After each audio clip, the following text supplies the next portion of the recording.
На повестке очередного 70-го заседания депутатов 6-го созыва больше 40 вопросов, направленных на улучшение качества жизни, социально-экономических показателей и не только. По решению депутатов первым выносится вопрос о внесении изменений в закон о бюджете республики. С отчетом выступает исполняющий обязанности министра финансов региона Дмитрий Дармидонтов. Он рассказал, что изменения в проект закона вносятся по рекомендации Министерства финансов России. В частности, они касаются исключения как инструмента из источников финансирования кредитов в коммерческих банках.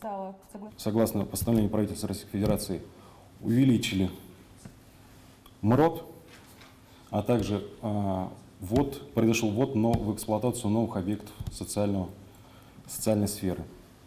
В связи с этим также увеличивается, соответственно, налоговое поступление в этот бюджет.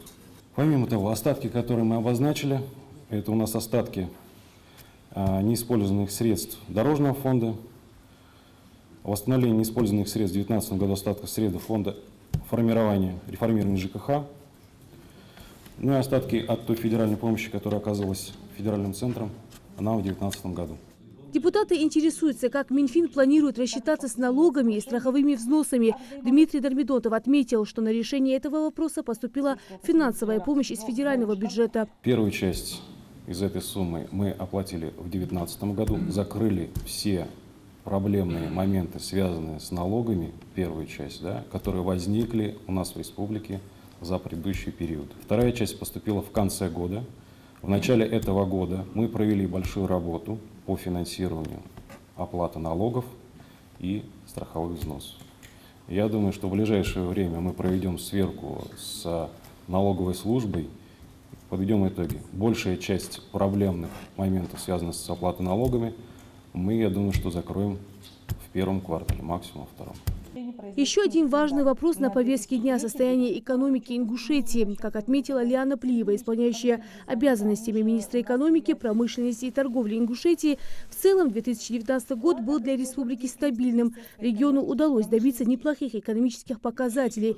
Вырос объем по темпам строительства жилья, успешно реализованы национальные проекты. Индекс промышленного производства составил 115,3%. Это первое место по СКФО и четвертое место по Российской Федерации.